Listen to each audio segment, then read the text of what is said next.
Mga benepisyo kapag lagi kang nakikinig sa mga salita ng Diyos. Una, lumalalim ang relasyon mo sa Diyos. Kapag lagi mong pinakikinggan ang salita ng Diyos, mas nakikilala mo siya, hindi lamang sa kung sino siya, kundi pati sa kung ano ang kanyang puso, kagustuhan at plano para sa iyo. Ang pakikinig sa salita ay parang pakikipag-usap sa isang kaibigan. Mas madalas mong gawin, mas lumalapit ang loob mo sa kanya. Sa pamamagitan nito, nagkakaroon ka ng mas personal at mas matibay na relasyon sa Diyos. James 4 verse 8, lumapit kayo sa Diyos at lalapit siya sa inyo. Pangalawa, nagkakaroon ng espiritual na lakas.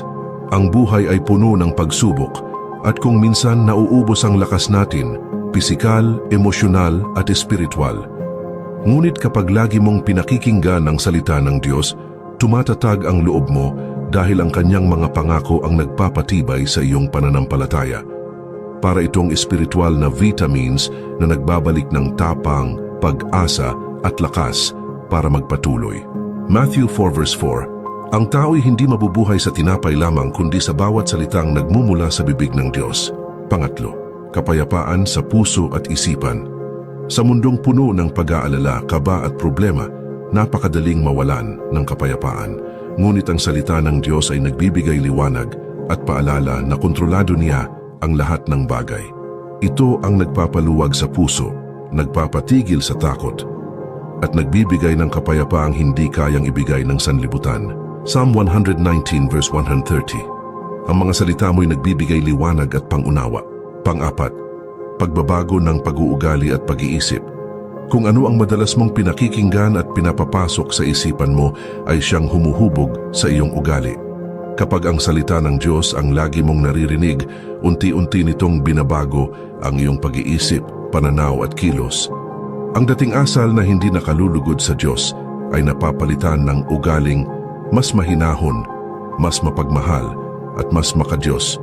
Romans 12 verse 2. Huwag kayong umayon sa takbo ng mundong ito. Sa halip, magbago kayo sa pamamagitan ng pagbabago ng inyong isip. Panglima, pag-iwas sa kasalanan.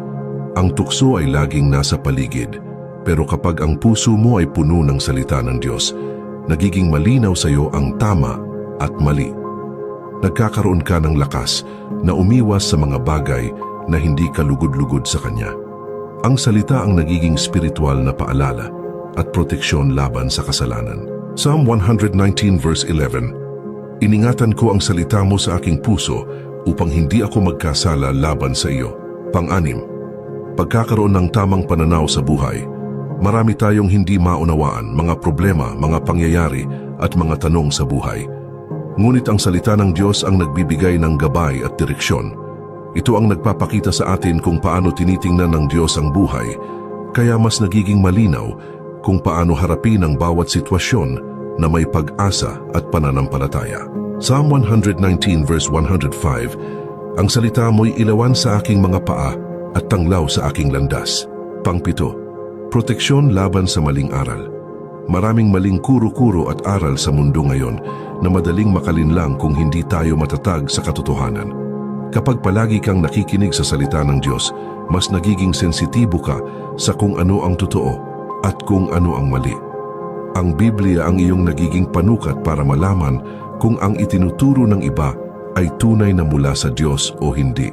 1 John 4 verse 1, subukin ninyo ang bawat espiritu kung ito'y mula sa Diyos. Pangwalo, nagiging mas disiplinado. Ang pakikinig sa salita ng Diyos ay nagtuturo ng pagkakaroon ng tamang pamumuhay, disiplina sa oras, relasyon, pag-iisip at mga gawain. Natututo kang kumilos ng may katwisayan at hindi ayon sa emosyon. Ang pagdidisiplina ay nagiging natural dahil ang salita mismo ang naggagayad sa iyo araw-araw. 2 Timothy 3 verse 16, ang lahat ng kasulatan ay kinasihan ng Diyos at kapakipakinabang para maituwid at maturuan sa katuwiran.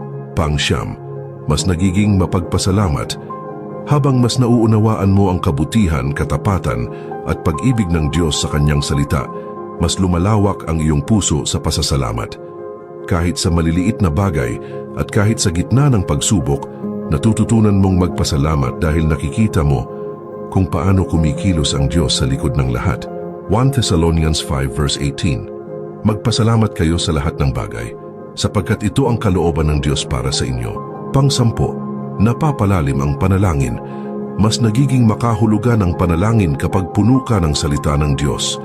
Dahil alam mo ang mga pangako at katotohanan niya, mas nagiging matatag, malinaw at may pananampalataya ang iyong pananalangin.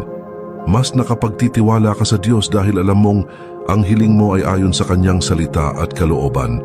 John 15 verse 7, kung mananatili sa inyo ang aking mga salita, humingi kayo ng anumang nais ninyo at ito'y ipagkakaloob sa inyo.